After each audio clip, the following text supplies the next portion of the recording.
So we're feeling oddly bereft this morning. The Giro is over. Egan Bernal is the winner.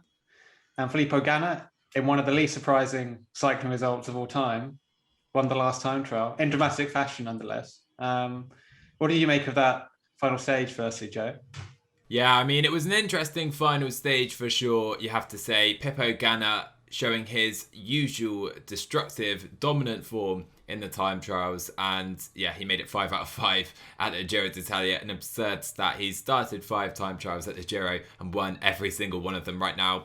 For a moment, though, it did look like it could be in doubt. He did have that puncture with around 2k to go, had to be forced into a late bike change, and that really opened up the door for Remy Cavagna to really try and challenge Ganna here. And yeah, we saw what happened to Remy in the final kilometre of the race. He was going full gas, so much so I think he forgot there was a corner in the final few hundred metres. So that put pay to Cavagna's chances, and I think it would have been really close without that moment. But definitely an interesting final time trial at the Giro. No massive changes to the GC, though we saw, I think, Dani Martinez move up to 5th, just holding off Joao Almeida by the width of a Deceuninck-Quick Step contract. I mean, Almeida had a incredible third week, like possibly the second strongest rider in the race. For sure, I definitely agree with that. And you have to say, what a shame it was that he lost those 4 minutes into Sestola right at the beginning of the race. And had he not done so, he may have been able to hold on to a dual leadership position in that Deceuninck team, because instead he was tied to Remco, who started to leak time in the second week. And you have to say, in retrospect, it was the wrong decision, because Joao Almeida turned his fortunes around as Remco faded, and he really finished so strongly at this Giro. And had he not been tied to Remco for that period of time, he could have even challenged for a podium at this race. But nonetheless, I feel like Joao Almeida can definitely take a lot from this Giro, and I'm pretty sure we're going to see him challenging for Grand Tours in the years to come. That is for certain. I find it really interesting that the news came out very early on in the race that Almeida wasn't staying, and of course Remco was. So I don't see how they should have done it really any differently. Like, you have to back the person who's staying. Really, that's how cycling works. Normally, it comes down to a race like the Tour or the Vuelta, where you see these dynamics, these contractual dynamics, basically. And Remco looked great up to about day 11, the Strade Bianche stage. He can still take a lot from this Giro. Like, there's been a lot. There's been the hype machine is always in overdrive with Remco, especially in the Benelux. But what do people expect for someone who hasn't raced for 9 months, who had a possibly career-threatening injury for many riders? He's still exceptionally young, and he could be back to full strength at the Vuelta or maybe next year. But there's still so much time. It's quite frightening, actually. Yeah, it certainly is. And I think, that was the issue. No one knew what to expect. He'd won everything he entered last year until that crash at Il Lombardia. He won every stage race. So obviously it wasn't a 3-week Grand Tour that he was winning, but he was winning World Tour races against top riders. So it felt like this kid could do anything. And, he looked like he could maybe challenge overall for the first 10 days. He surprised everyone, I think, over that time frame. But, it's no real surprise, I guess, in the end when we saw him drop away and slowly fade out of the GC battle. I think he'll be disappointed with his race overall, because I think he just wanted to win, quite frankly. But in truth, he can definitely take a lot out of this race. And definitely, he's got more objectives now throughout the year to focus on, whether that is the Vuelta, Olympics maybe as well. And yeah, I think he'll take a lot out of this Giro. Let's talk about the podium from third to first and kind of what we've learned about them, whether they'll be happy with their results. Like, if we start with Simon Yates, third place, he's had 2 seasons not really knocking on the door of a Grand Tour podium or even close. I know he came here to win, but I think he could still be happy with a stage victory, and pushing Bernal slightly far. Frankly, I think everyone watching, the fans, wanted a close turnaround on the last 48 hours more than was really fair, more than what was rational and realistic. Because we had seen the Grenadiers defending really astutely already, despite Bernal losing some of his sparkling form. But Yates, third isn't bad really, and he's really gunning for the Olympic road race because he loves the Olympics. Like you say, he came here to win this race, and I think other than the Ineos Grenadiers and Egan Bernal, a lot of other riders would have perhaps been riding for a podium place. I think Simon Yates was the one other guy who you can say, yeah, he wanted to win this race and he was going to try and win it as well. So I feel like he may be disappointed, and I guess what it has shown this Giro is that he hasn't proven to be the well-rounded rider to the degree that Egan Bernal is. You know, he struggled in the high altitude, he struggled in the wet weather, in the rain, and admitted himself that, you know, he wants it to stay sunny because that's clearly where he performs best. And winning a 21-day race is all about dealing with those different conditions over the 3 weeks. And, you know, just 1 or 2 off days has cost Yates here. So I think he can take a lot from this race, but I think he'll be a little disappointed with the third place, that he didn't really push Egan Bernal that little bit closer. Interestingly, speaking of consistency, I think the most consistent rider in the whole race was second place, Damiano Caruso. You just showed me before recording that he was 500 to 1 before the race. As we said a few weeks ago, that he wasn't even the second leader on Bahrain-Victorious. He's definitely the big surprise of the Giro, possibly one of the feel-good stories too. He's just a diesel, you know. He doesn't really lose time, doesn't gain much time, but nobody was talking about him. Kind of even when it was about that denouement on the last mountain stage, it was all Yates v Bernal, and the Sicilian actually was the one making the moves. How impressed have you been by Caruso? I mean, it's beyond belief.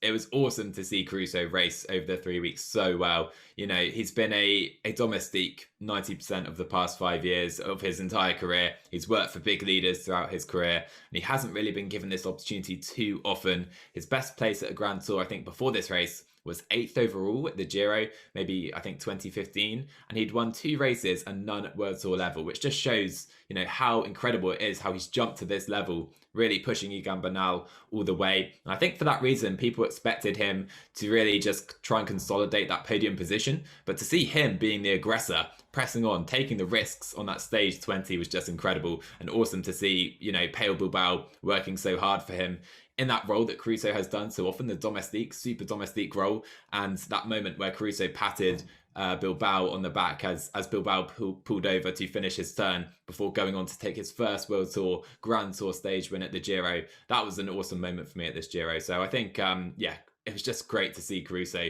the way he raced over the 3 weeks as well. So the thing is, with Bahrain-Victorious, they have a nice problem to have. Is now you have Landa recovering, you have Caruso maybe for the Vuelta or next season, and Bilbao, who has really proved himself, as you say, as a superb domestique, but can also do the GC. So where do they go now? I suppose you keep backing Landa, but they're all kind of similar ages, you know, within about 4 years of each other.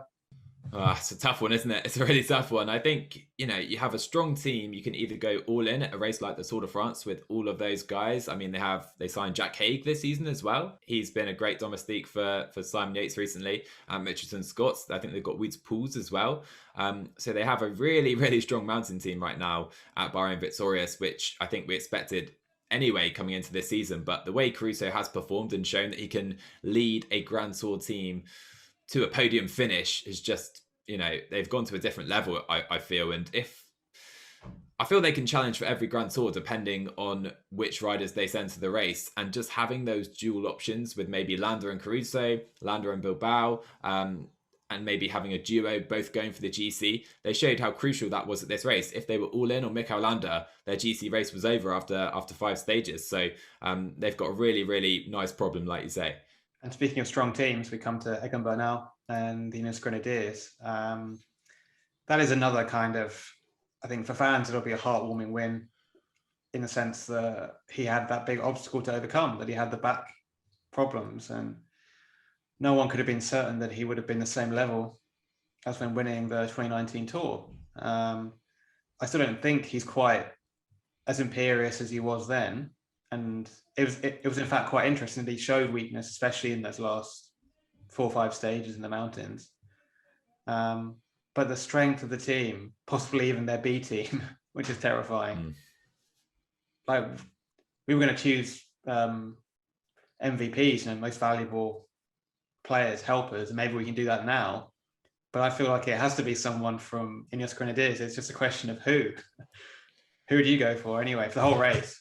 Oh, I mean, in Ineos, it's tough to look past Dani Martinez. It really is. Castroviejo, he had a great race. Ganna, Moscon, they all worked really well. But Dani Martinez, he was, the key mountain helper. And his work on stage 20, when it was Caruso attacking up the road, the virtual GC, his gap was slowly coming down in the lead of the race, Egan Bernal. Martinez just on the front, slowly dropping Yates, Almeida, and every other GC contender on that final climb and riding himself, proving that he himself could have led this Giro for the team. He was one of the strongest riders in the mountains throughout the race for sure. So, I think he was absolutely pivotal to Egan Bernal's win for sure. Yeah, when I see him on the front, I keep thinking it's Julian Alaphilippe. He has a kind of similar facial look. It's hard to look past him, especially based on the last week of the Giro. Like, you could say he didn't win the race for Bernal, but he definitely saved him a lot of time. Invaluable. What a signing. I might have to plump for Ganna, though. Like, really reminds me of Fabian Cancellara at his very best, winning the book-ending time trials. There in some tough mountain stages, just pulling the bunch up steep climbs, there on the flat, laughing and joking with Bernal, the consummate top pro rider. And he's still young. Like, this is a really exciting thing, is how far can he go? Can he win Roubaix? He's going to win more time trials. He is. A puncture or no puncture, you can't stop him, basically. Maybe honourable mentions to the likes of Pello Bilbao, some of the Lotto riders who, before they retired, en masse, worked tirelessly for Caleb Ewan, who was still the race's best sprinter despite quitting after a week, basically. Seems a lifetime ago that he was at the race. But my honourable mention will have to go to, I think, Alberto Bettiol for his work he did for Hugh Carthy. He was at his hip every single day until stage 18, where he was allowed free and he went and won the stage, which showed, I think we all knew how great his form was throughout the Giro. And, he gave up a lot of opportunities in the breakaway to work for Hugh Carthy, and he climbs so well, I think better than we've seen Alberto Bettiol climb before in his career. So big shout out to Alberto Bettiol as well. But just a final word on Bernal. It seems like we're set up for a almighty Tour showdown next year, kind of between Roglic, Pogačar, possibly Remco, probably too soon. Be realistic. That would be the next step, wouldn't it? Maybe he'll do the Vuelta, but to expect victory there, when Ineos already have probably a different leader for that race, I guess too much. But that'll do wonders for his confidence this whole Giro. Yeah, it certainly will. And I think he's not the most confident rider from what I can tell and from what I've heard people who've been around him say about him. He needs a lot of boosting up and, confidence given to him, from his teammates throughout. And I think we saw Dani Martinez do that on Sega Diala when Bernal was dropped there by Yates. And that moment as well, a big moment for me at this Giro, a real image I'll remember. Martinez turning around and boosting up Bernal, giving him a few fist pumps halfway up the mountain to try and boost him up and try and say, come on, we can do this, keep going. But yeah, definitely, he's 24 years old. He's won 2 of the 3 Grand Tours. So there's only so much lack of confidence you can have, right? I really felt that he showed maturity too. Like, for example, on Alpe d'Huez, when I think 2nd, 3rd, 4th and 5th got about 10 seconds on him, he could easily have blown a gasket trying to follow, and he didn't. He just sat there with Martinez, and it was the right thing to do, and I think he ended up being 2nd strongest behind Yates, or 3rd maybe. So Ineos Grenadiers have to be happy. They're the richest team in the sport, the strongest when it comes to Grand Tours still, and they proved it. I think honourable mention to Alexander Vlasov too, in 4th place. That's right, isn't it? That's still a breakthrough ride for him. It kind of feels like we expected that or even more from him, but he hasn't done a top 5 in a Grand Tour before. He had a really unlucky exit from the Giro last year. I think he crashed out on the same day as Geraint Thomas. there'll be more to come from him. He's very consistent. Wasn't quite there with the favourites. No, he wasn't quite at the front, but he was definitely kind of leading the way of the best of the rest the entire way. I felt he showed as well that he can really time trial very capably at this race, which I don't think he's shown particularly consistently before, which obviously bodes well for Grand Tours going forwards. But I think he's an ambitious guy, and I think he'll definitely, he'd have wanted a podium at this race, but still, I think he just managed the top 10 at the Vuelta last year after DNFing the Giro early on, like you say. But I think he'll be very happy with a fourth place. He can't complain with that result, I'm sure. Absolutely. Let's pick our best stage, worst stage. So, the one we thought was most exciting and the lame duck of the Giro. What do you think, Joe? Well, I think if we'd been able to see it, stage 16 to Cortina d'Ampezzo would have been the winner. But as, images were so few and far between, I don't think I can pick that one. So I will go for stage 17 on Sega Diala. I felt like at that moment in the race, Yates had finally dropped Bernal. We saw Bernal's first sign of weakness, and that really, to that point in the race, I think it was almost a foregone conclusion. We said in our rest day debrief that this race is probably over, Bernal was going to win. But in that moment, Yates attacked. We had Caruso trying to move up as well, and GT riders all over the roads. We had Dan Martin as well with that incredible ride from the breakaway. I thought that stage was a really exciting finish, and the Sega Diala, it's got to be back on the Giro, I think. It's a great climb. For me, it's probably stage 11 to Montalcino over the Strade Bianche. I wanted that stage to be like that. So not to completely decide the Giro on stage 11. There didn't need to be huge gaps, but you just saw there the real hint that Ineos Grenadiers had everything they needed and more. The Bernal was just absolutely on it, really in top form, that they were shaking off rivals like Egan Bernal. And it was a beautiful day in Tuscany, very photogenic. It had pretty much everything, and you still had some suspense, even though it seemed like Bernal was already on the way to victory there. And it just captured everyone's imagination, which is the point of bike racing in a way. Like, I think I was watching from about the last 80, 90K, much like I'd do with Paris-Roubaix, maybe more than that. Like, it was just something different that, of course, some riders like it, some don't like it. Well, it's part of racing, like, you have to be good everywhere. That's how you win Grand Tours. So no point complaining, frankly. What do you think?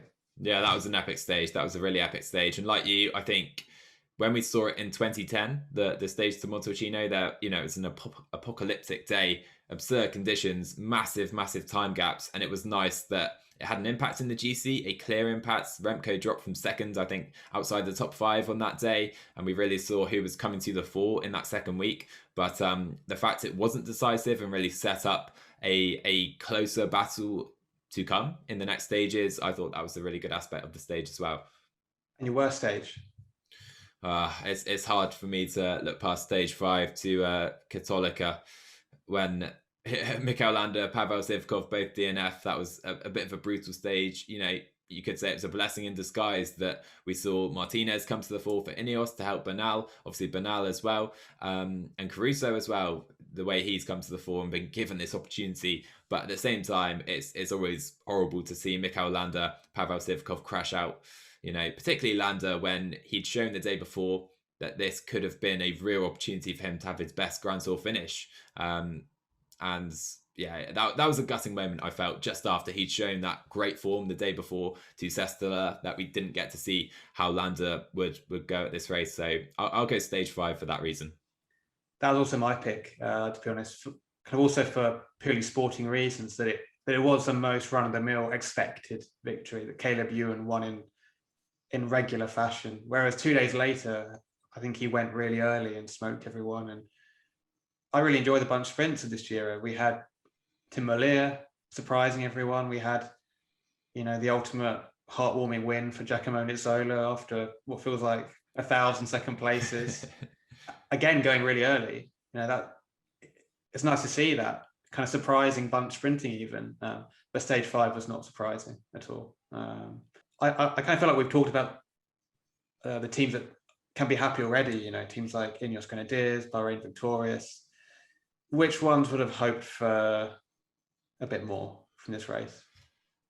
It's a difficult one. I think Movistar kind of faded quite quickly when Soler crashed out in the second week, I think. And I think Groupama FDJ, they had a really promising start to the race with the Tia Volta in pink, obviously. That was awesome to see. And he fought to hold the jersey as well for a few stages. But I think after that, they weren't really very present in the breakaways at all. And they had some capable riders who, Rudy Millard, we didn't really see much of him.